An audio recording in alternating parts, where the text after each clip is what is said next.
नमस्कार। Breaking news में बड़ी खबर आपको बता दें कि यूपी के संत कबीर नगर में ईडी ने छापा मारा है, जहां मौलाना शमसुल हुदा खान के कई ठिकानों पर छापा मारा गया है। आपको बता दें कि ये मौलाना विदेशी नागरिक है, ब्रिटिश नागरिक है।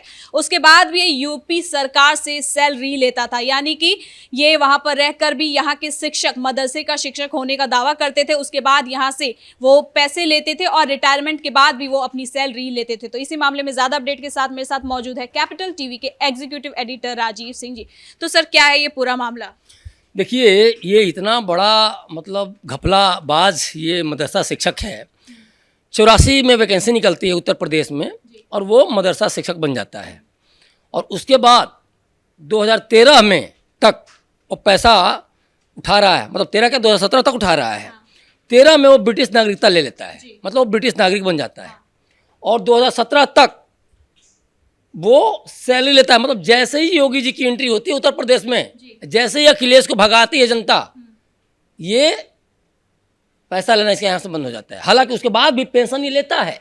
लेकिन आप टाइमिंग को देखिए, जो हम लोग बार बार सवाल उठाते हैं कि समाजवादी पार्टी या अखिलेश यादव की सरकार क्या ऐसे लोगों को बसाती है, ऐसे लोगों को नौकरियां देती थी जो कि ब्रिटिश नागरिकता ग्रहण करने के बावजूद भी ये यहाँ से ही पैसा ले रहा था, उत्तर प्रदेश सरकार से भी।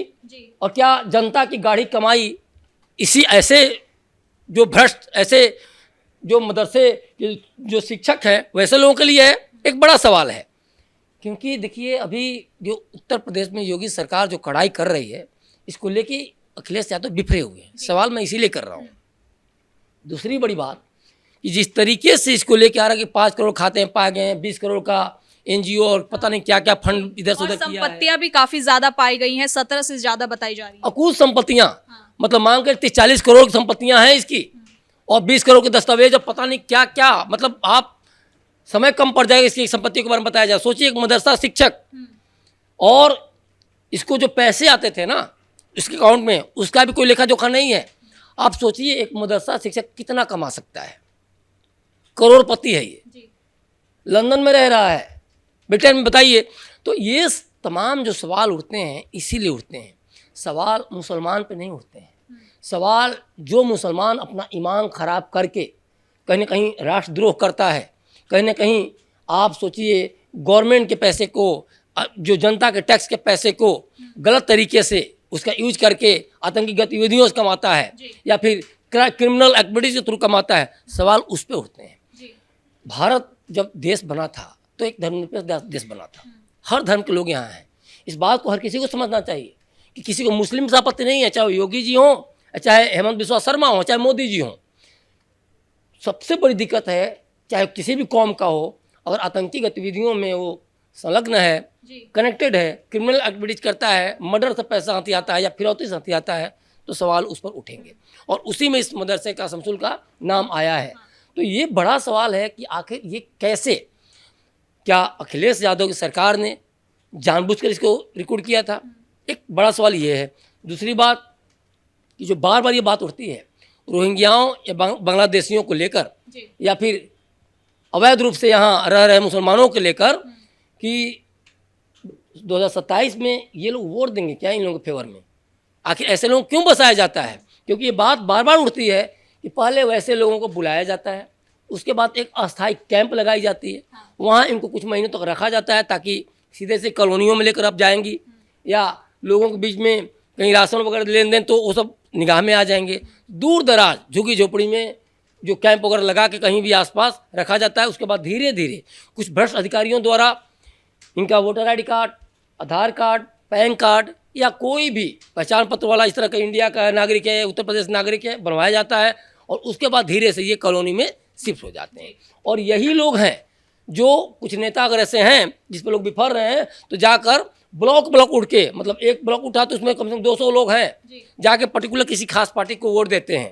तो आज जो बार बार अखिलेश यादव बिफर रहे हैं कि 50,000 मेरे वोट काटे जा रहे हैं, 1.5 करोड़ से 2 करोड़ सपाइयों को वोट काटे जा रहे हैं, यही है जो बार बार ये कहा जा रहा है कि फॉर्म 7 में के थ्रू सपाई वोट को काटा जा रहा है, या फिर कुछ लोगों के नाम ऐसे काटे जा रहे हैं जिन्होंने फॉर्म 7 भरा नहीं है। फॉर्म 7 में बता दूं दर्शकों को कि फॉर्म 7 जो चुनाव आयोग का है वो नाम काटने के लिए भरा जाता है, लेकिन यूं ही नहीं भर दिया जाता। उसके लिए जो सपोर्टिंग डॉक्यूमेंट होता है वो बहुत स्ट्रॉन्ग डॉक्यूमेंट होता है, चाहे वोटर आईडी कार्ड हो, चाहे आधार कार्ड हो, सब दिखाना पड़ता है। लेकिन सर सवाल ये भी उठता है कि अगर ये यूपी सरकार से सैलरी ले रहे थे तो फिर तो इनके यूपी में भी बहुत सी जगह पे दस्तावेजों में इनके नाम होंगे, अगर ये यहाँ के आज भी नागरिक माने जाते हैं तो। देखिए, ये दस्तावेजों में नाम तो है ही, तभी तो ये पेंशन इसको मिल रहा था।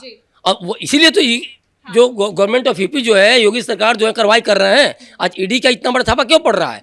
ईडी सामान्य मामलों में तो हस्तक्षेप करती नहीं है। सामान्य मामलों में तो उत्तर प्रदेश क्राइम कंट्रोल जो ब्यूरो वही काफ़ी है, या फिर जो आर्थिक शाखा है, जो क्राइम शाखा है, वो देखेगी। लेकिन ईडी का आना ही बता रहा है कि कितनी बड़ी लेन देन और कितना बड़ा घपला है। और तय मानिए, अगर इस मदरसे शिक्षक के अकाउंट में दाऊद इब्राहिम का पैसा आता हो, जाकिर नाइक का पैसा आता हो, तो इनकार नहीं किया सकता। या फिर दंगों का, या फिर इस तरह की घटिया हरकतों का, या फिर सुलगाने भड़काने वाले लोगों से अगर ये पैसा लेता हो, तो इससे भी इनकार नहीं किया सकता। आतंकी संगठनों से इसके अकाउंट में पैसा आता हो, या फिर ये अवांछित गतिविधियों में भी सक्रिय हो, क्योंकि जिस तरीके से, तो इससे भी इनकार नहीं किया सकता। क्योंकि देखिए, एक बात समझिए, जिस तरीके से अभी 13,000 लगभग अवैध मदरसों की बात आई है जो नेपाल सीमा पे, तो एसआईटी ने खुद बोला है कि खाड़ी देशों से पैसे आते थे। और जब इनसे पूछा गया कि ये जो ताम झाम तूने फैलाया है मदरसों में, तो वो कहाँ से पैसा आता था? कोई हिसाब किताब? इन्होंने हिसाब किताब देने से मना कर दिया, क्योंकि था ही नहीं इनके पास हिसाब किताब। उन मदरसों में बच्चियों का यौन शोषण और इस तरह के अवांछित कार्यों को अंजाम दिया जाता था।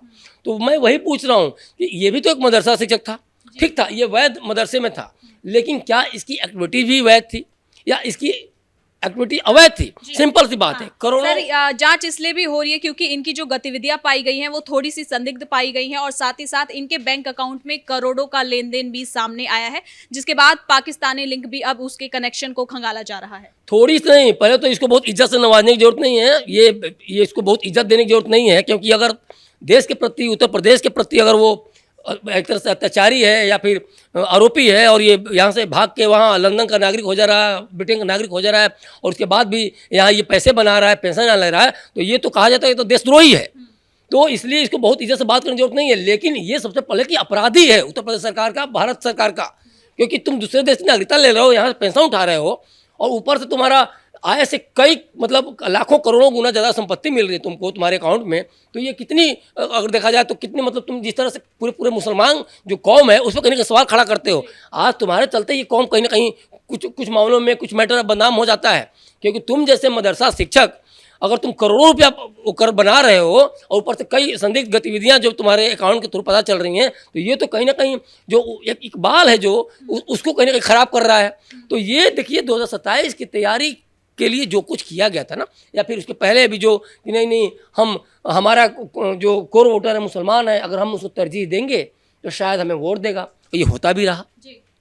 बीजेपी का डर ऐसे लोगों को ही दिखाया गया कि बीजेपी को वोट दोगे तो फिर तुम पछताओगे, तुमको निकाल दिया जाएगा। जरूर निकाला जाएगा, लेकिन किसे निकाला जाएगा? ऐसे मदरसा शिक्षकों को जो कि अवैध गतिविधियों में संलग्न है, जो कि कहीं ना कहीं इसके अकाउंट में खून खराबे का पैसा आता है, या आतंकवादी गतिविधियों का पैसा आता है, या फिर दाऊद इब्राहिम का पैसा लेता है, या फिर जाकिर नाइक का।